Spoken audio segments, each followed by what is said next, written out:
happening in the Middle East and beyond. Today, that key theme is circular economy. This is a massive conversation, and I'm going to be asking our three speakers to provide light on it in just 30 minutes. So it's going to be a squeeze, but I'm sure we'll emerge more enlightened and also very keen to hear what's going to be discussed with COP26 only a couple of months away now. I'd like to kick off with each of the speakers giving their rapid fire thoughts on the top news of this week, which should be showing on the screen right about now. And they're going to pick out a story that jumps out to them and give us a few thoughts before we go into the meat of the day about the circular economy. Let's start with Nathan Wrench, who's Head of Sustainability Innovation at Cambridge Consultants. Welcome back, Nathan. Great to see you. Thank you very much. Nice to be here again. Which story jumps out at you? There are two. I'm really hard pushed to choose between them. On a personal level, though, yeah, as a product designer, I'm interested in materials. So there's the two key ones are the SABIC, the circular polycarbonate, and the world's first fossil-free steel. Of the two, I think that the fossil-free steel is a groundbreaking, epoch-defining technology step. I've been watching this project for some years now. I hail from Shropshire on the Welsh border, which is the birthplace of the Industrial Revolution. So 1709, Abraham Darby first used coke to reduce iron ore into sponge iron. At the time, that was regarded as a sustainability measure. Shropshire had been utterly deforested by the charcoal industry, which was used to fuel the blast furnaces in that region. So using coke instead of charcoal was regarded as a sustainability measure. Now we know better, of course. And what Hybrit are doing here in Sweden is to use green hydrogen instead of coking coal as the reducing element in their iron ore smelting. Molecular level innovation, and I think that this could be as significant event as that Abraham Darby 1709 building the Iron Bridge moment there. Obviously only a pilot at the moment. They've done one batch so far. They've delivered it to Volvo to make into car components. There's a long way to go, but that for me is one of the standout pieces of news this week. And I mean, you've introduced it fantastically as well, and to give it that level of comparison should certainly generate quite a bit of excitement. And you just touched on SABIC there as well, and that's project that's detailed in the news story there for anybody who wants to go and have a look at it a little bit further. Again, molecular level innovation, lovely to see. Yeah, right down to the nuts and bolts of these materials. And in particular, what SABIC have done here, that they use the term upcycling. So much of recycling, especially anything post-consumer, you're just sort of trying to make the best of a bad lot. So you end up taking highly refined plastics, grinding it up and making it into paving slabs or really low-grade building materials. What SABIC are doing here, again, speaking as a product designer, is they're taking post-consumer plastic waste, breaking it down into monomers and then building it up again into Lexan polycarbonate, one of the most valuable polymers available in bulk market. Great to see.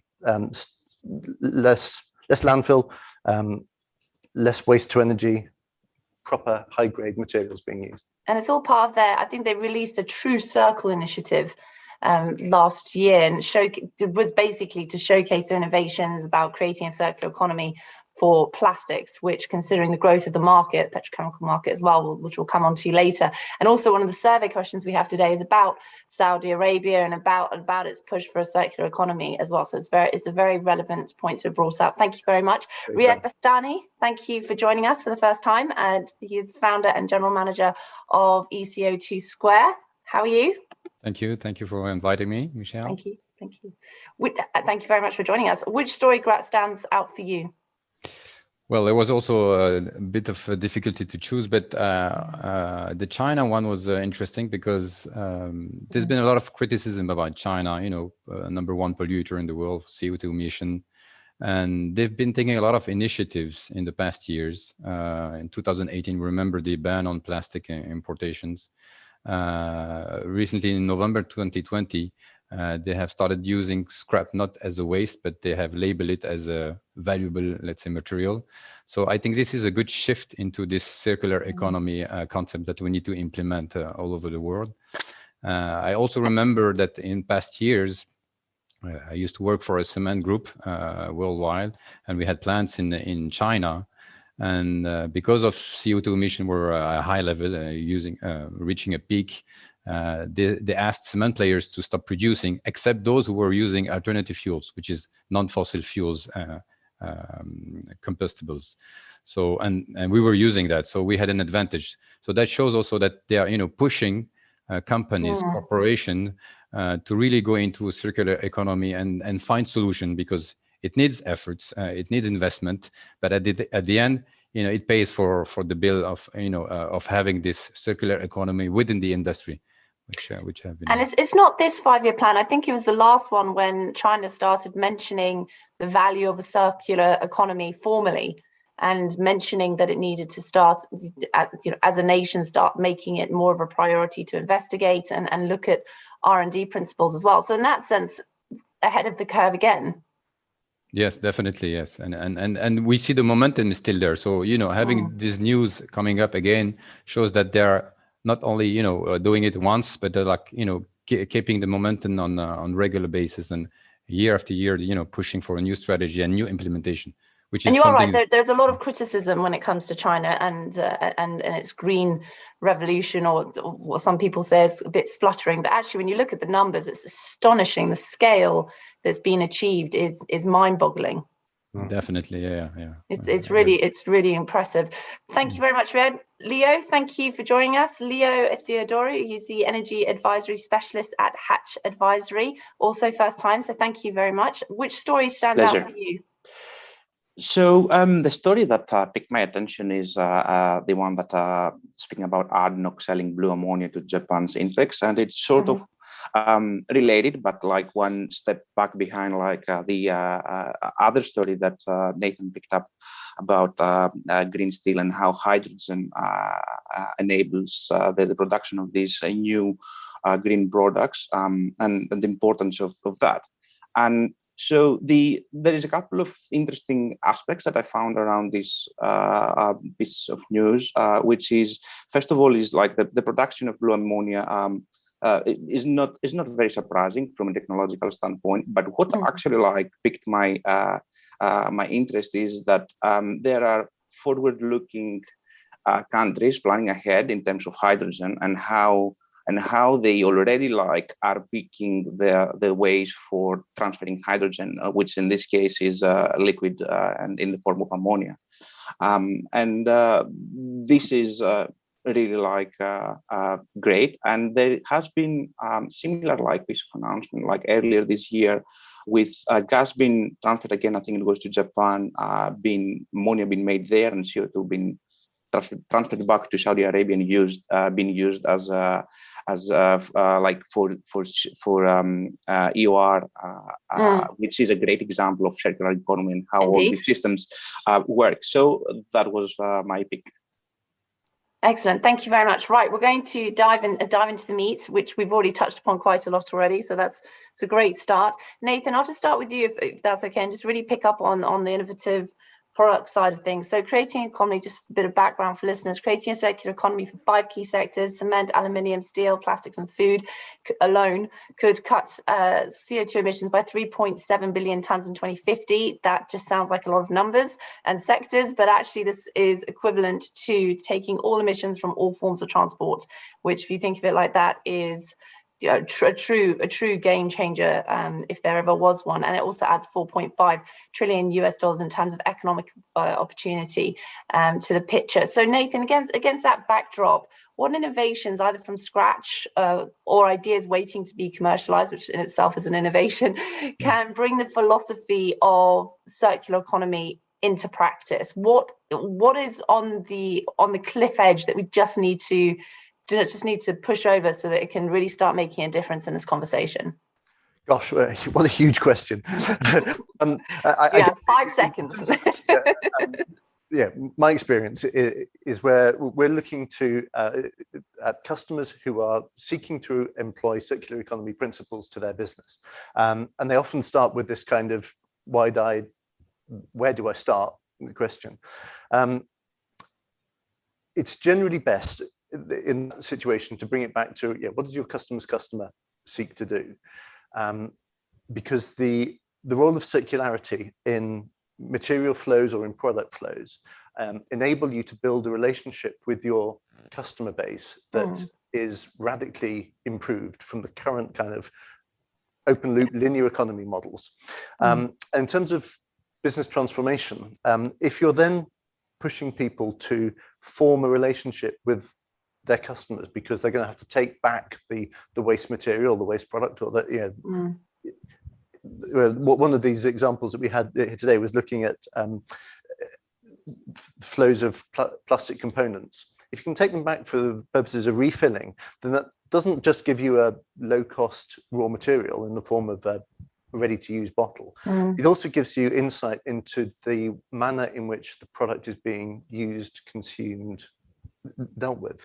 That allows you to build a relationship with your customer that can be of greater business benefit than the raw material itself. I think that circular economy thinking is a massive business opportunity for some of the lowest margin commodity-based companies. And I think it's going to be one of the distinguishing features between the winners and losers of this century.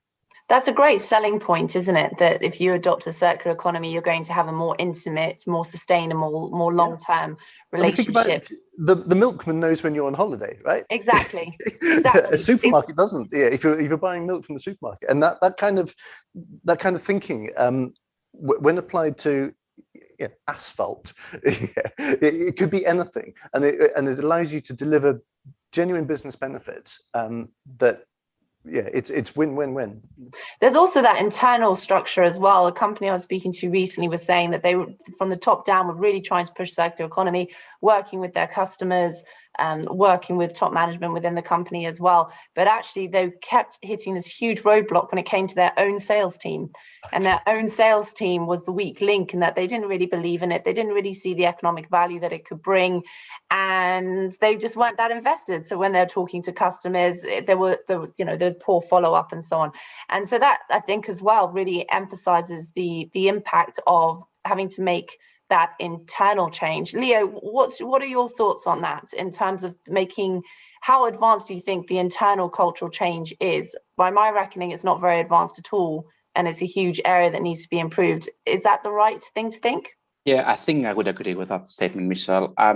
If we look at like industries and companies more specifically, they are designed in a way, and their executives, of course, they're all designed and tuned in a way like to be very narrow focused. And if we think about even how companies are named, they are actually like the name of the companies are given out of the products they sell, not of the products that they buy to make that product. So just by starting there, you can see that there is even like this is like already like embedded in the corporate philosophy that we're all focused about what we sell, not how we make it. So circular economy as a concept then like makes you like have you have to break outside of that silo, and you start thinking in a system way and outside the typical boundaries of your organization. So that's one issue. How do you like get away from that? I think there are like ways.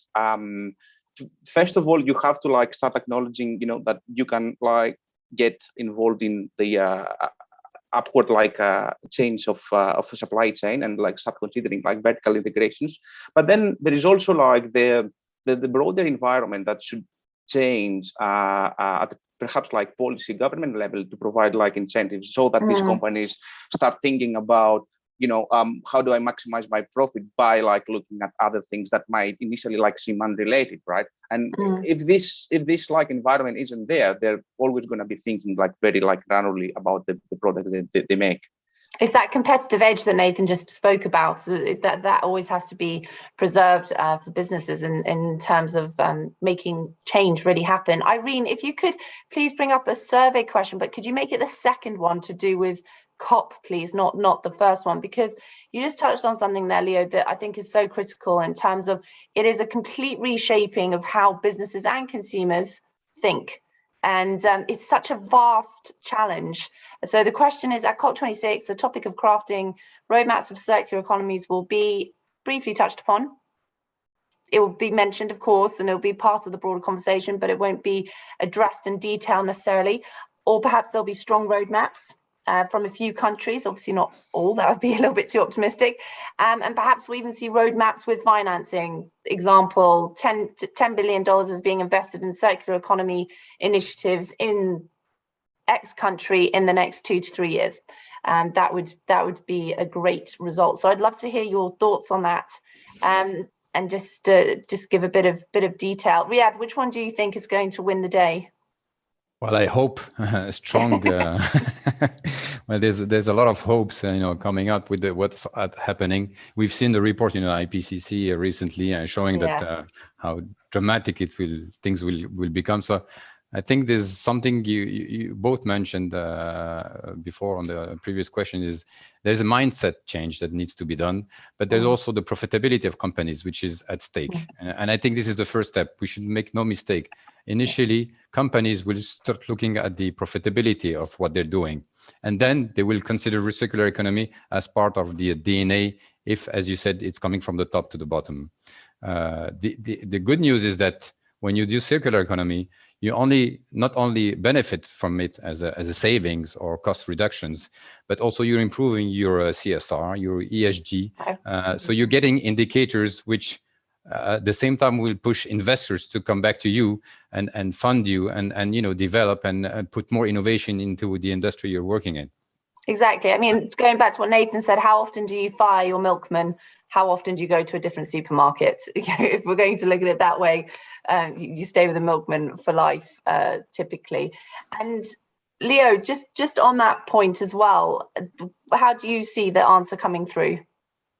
I would have hoped that it's like what's the last option, where you will be looking at both roadmaps and financing, but I think that's a bit ambitious, and given that there is like a lot to be discussed, I don't know if we will reach this stage. And also we have to consider that like different countries are at like different stage of maturity in their thinking.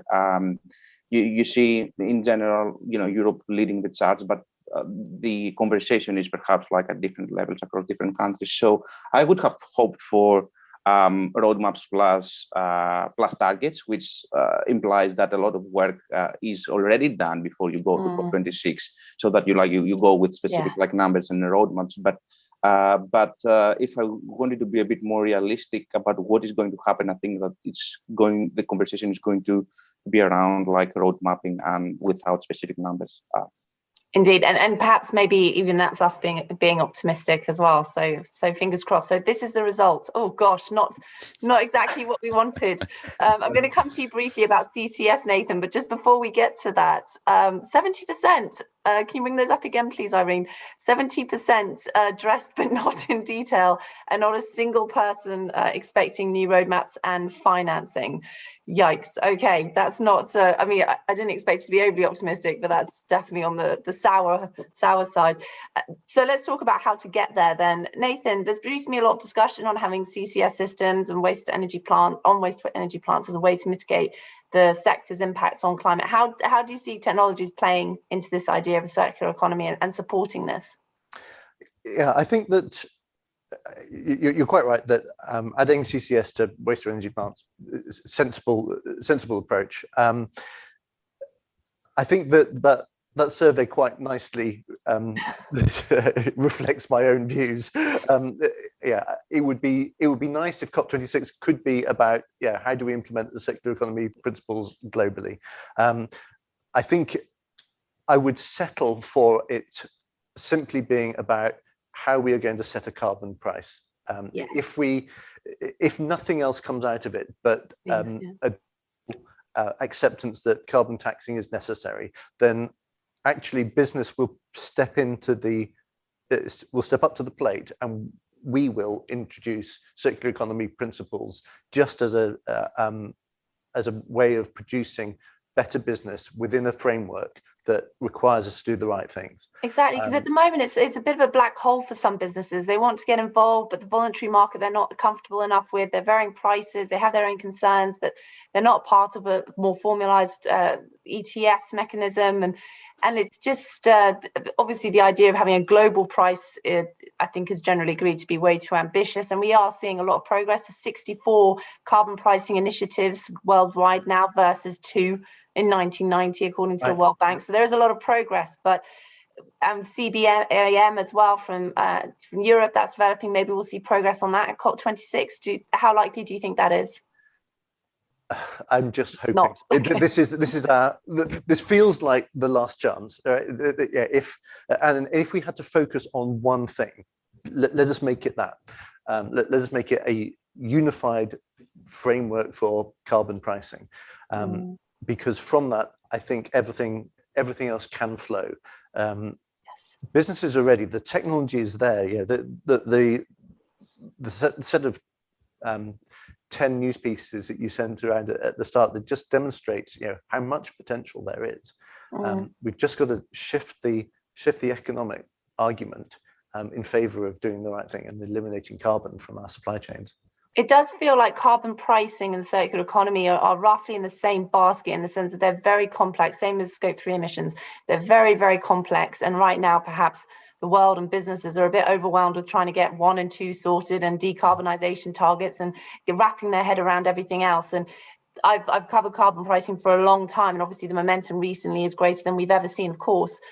But it's still that conversation that's very, very, very difficult to tackle, and we'll get to it. It's on the list, but at the moment, let's deal with some of the low hanging fruit. The survey says it's on the list, but yeah. Yeah, exactly. I'd just like to bring up the next survey question, because Riyad, I've got a point on the UAE circular economy, and this links roughly to it.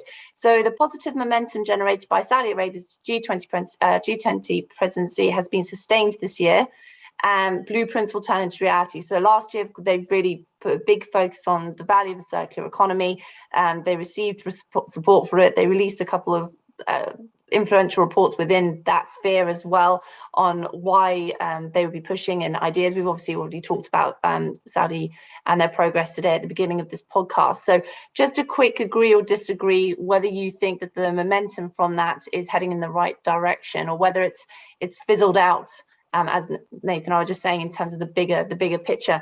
And Riyad, while we wait for those answers, I'd just be keen to hear your thoughts on the UAE circular economy policy 2021 to 2031. They've also got a circular economy action plan. As part of the European Green Deal. How hopeful are you that we'll start seeing more progress on this front? These plans, which is great, as we've already discussed, but more progress in terms of financing behind them, or partnerships to start driving them. Yeah, going back to what was said before on the carbon market and the circular, I believe in this part of the world, UAE, Saudi mainly, who are leaders in the Middle East, carbon market will take longer, and circular economy is really moving faster today. And you can see it through projects have been implemented, waste to energy in different Emirates, Sharjah, Dubai, Abu Dhabi is also launching his own. You have a lot of, recycling facilities going from, municipal waste to what we call RDF, can be used in cement plants. Also some regulations coming up who have already been implemented on construction demolition waste. So there's already a momentum of, laws and regulation which are implemented, and people can use it. Now, going on the question of the circular economy policy 21-31, which I was luckily part of the readers of the draft, I saw it more of a good awareness, which I think is the first level for the region to start moving into the right side. You have 2 levels, I think, in circular economy. You have the as individuals and as corporates. Individuals are being, informed about the changes in plastic bags and usage and so on. So this is already happening, reducing the impact. On the corporate side, I think things are being slowly moving, and this policy, when I was reading it and making my comments on it, they are focusing on 4 pillars or 4 sectors. The first one, I think, is the sustainable consumption and production of manufactured goods, the green infrastructure, sustainable transport, and sustainable food production and consumption. So they are addressing and they're structuring basically the circular economy into pillars. And for each pillars, obviously, there will be sub-pillars and subsections where each one can develop its own, let's say, ideas of how we can tackle waste from one going to the waste to the other one, or valuable for other industries. And I think it's a really good step. And we've seen UAE, publishing policies in the past, which are now being implemented. The waste to energy was one of them. It's been there for years and years and years, and now it's there. So it will take some time, as it took time in Europe. It took 30 years before we get into this plastic recycling. Scandinavia was even more advanced compared to other European countries. So I think it's a good start. And with the latest news, I think things will go exponentially. So 2131 might be the good, let's say, time frame for things to speed up in terms of implementing new regulations. But what's so interesting as well, one of the policies you just mentioned, I think, all the pillars, I think it was the last one, it was about food, and got me thinking about how the UAE imports roughly 90% of its food. Yes, obviously, it's it's within the world's most water scarce regions. There's water security concerns building as well. Again, that all feeds in again to the broader conversation of a circular economy, and it's not just not that we're doing this, but it can be simplified into a waste conversation, and it's so much broader and so much more intricate than that. And that fourth pillar just stood out to me as being an example. Right, 50-50. Okay, perhaps the responses from the first survey made everyone tread more lightly. So 50-50. What do you think, Leo? Where do you stand on this? I think that awareness is definitely one step. And my thoughts keep coming back to Nathan's comment around the importance of COP26 and how carbon taxation, for example, and now I'm speaking about the carbon circular economy with in mind, how important that will be to start enabling new business models and all these new concepts just really need this to take off. And until we have these structural changes at policy level, I mean, we can put things to paper that we wish to happen, but unless you have something to enable the business side of things, and we touch upon the commerciality and that you need to make money at the end of the day somehow, so I don't think it will take off. So well, I couldn't actually answer yes or no. Well, don't worry, neither did everybody else. That's why I ended up 50-50.